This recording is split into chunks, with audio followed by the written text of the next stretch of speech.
Gandhi persuaded the Congress to support the Khilafat movement, a violent agitation for restoration of the Islamic Caliphate, deposed by the victorious British.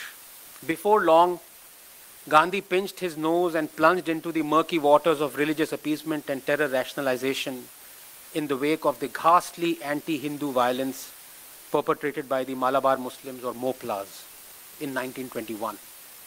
Ambedkar, who saw Gandhi's advocacy of the Khilafat movement as a, quote, pernicious political stunt. The movement was started by the Muslims, he said. It was taken up by Mr. Gandhi with a tenacity and faith which must have surprised many Muslims themselves, unquote. Ambedkar viewed the Moplah rebellion as nothing but jihad. The Muslim agitators, he said, quote, preached the doctrine that India under the British government was Dar al-Harb. The aim was to establish the kingdom of Islam by overthrowing the British government. Knives, swords, and spears were secretly manufactured. Bands of desperados collected for an attack on the British authority. On 20th August, a severe encounter took place between the Moplahs and the British forces at Pinmangdi. Roads were blocked, telegraph lines cut, and the railway destroyed at a number of places. As soon as the administration had been paralyzed, the Moplahs declared the Swaraj had been established. A certain Ali Mudliyar was proclaimed Raja. Khilafat flags were flown, and Arnad and Valurna were declared Khilafat kingdoms. As a rebellion against the British government, it was quite understandable. But what baffled most was the treatment accorded by the Moplahs to the Hindus of Malabar.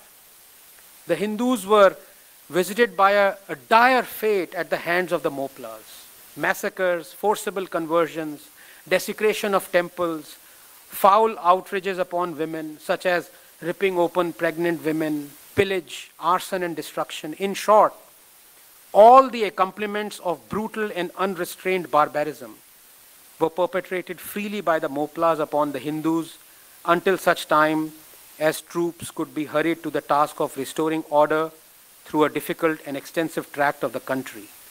This was not a Hindu-Muslim riot. This was a massacre, unquote. These are words of not me but Ambedkar. To Ambedkar's horror, Gandhi laid the blame squarely on the Hindus. Hindus, said the Mahatma, must find out the causes of the Moplah fanaticism. They will find that they are not without blame. They have hitherto not cared for the Moplahs. The outbreak would not have taken place if the collector had consulted the religious sentiments of the Moplahs. Unquote. The last time you heard this in contemporary India was the ethnic cleansing and genocide of the Kashmiri Hindus. They were blamed for it. Had they not been successful, had they not held all the government jobs in Kashmir, this ethnic cleansing would not have happened. The genesis is of Gandhi and talking of Moplah riots that none of us knew. That religious sentiment, as analyzed by Ambedkar, was jihad.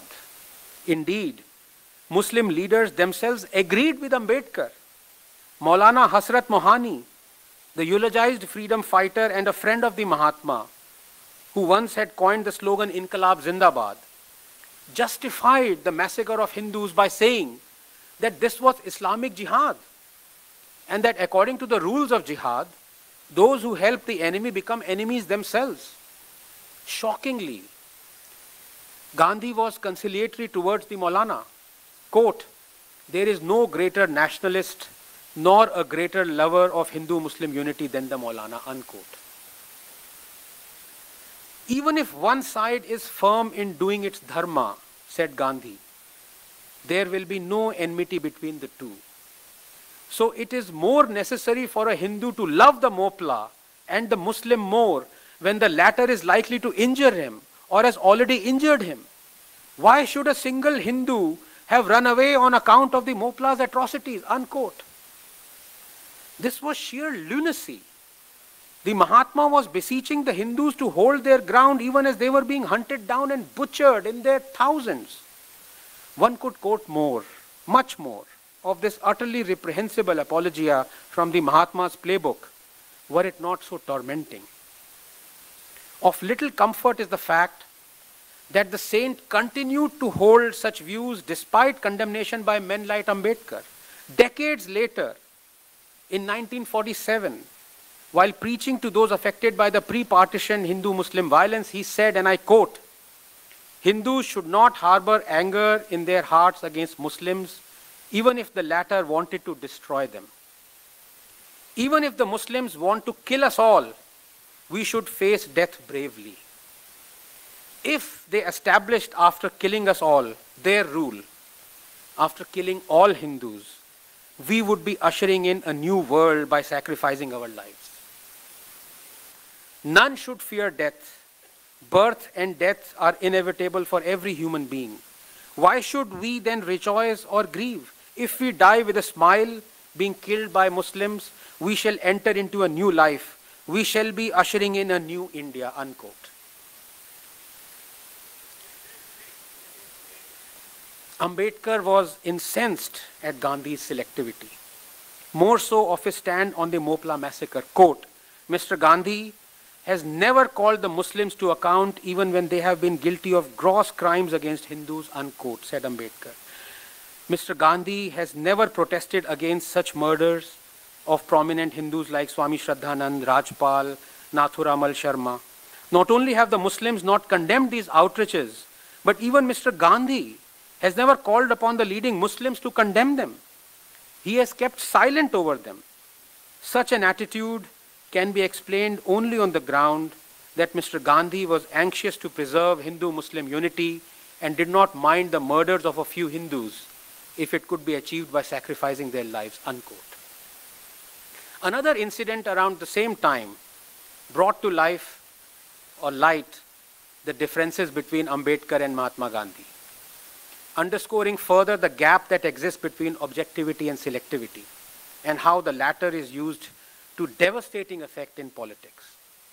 It was the publication of a pamphlet called Rangila Rasool, written as a retaliation for Sita Ka Chinala, a book penned by a Muslim that claimed Lord Rama's wife Sita was a prostitute.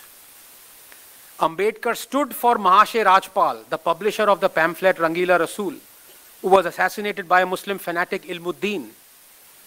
This while Muhammad Ali Jinnah defended Ilmuddin in court, and none other than the so-called great poet Allama Iqbal carried Ilmuddin's coffin at the funeral. Ambedkar was outraged at what was done to Rajpal.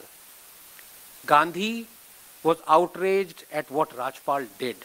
Quote, "I am no defender of the author of Rangila Rasool," said Gandhi, adding that the book gave him deep pain. He called the book offensive and its author a mischief maker. He wanted the law changed. The law changed. In came the dreaded IPC 295A, calling for punishment for those who hurt religious sensibilities.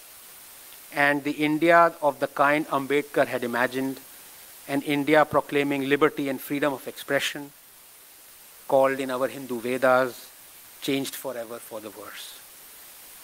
Incidentally, in this poster is written Ajmer.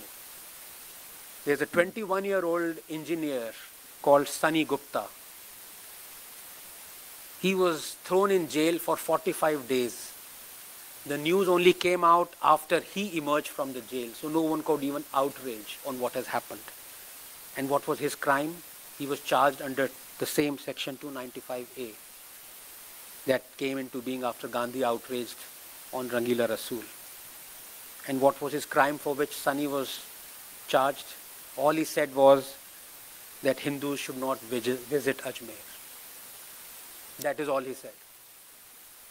That sentence offended religious sensibilities of the Muslims. Sunny Gupta was charged under 295A and he was thrown in jail for 45 days. His life was ruined.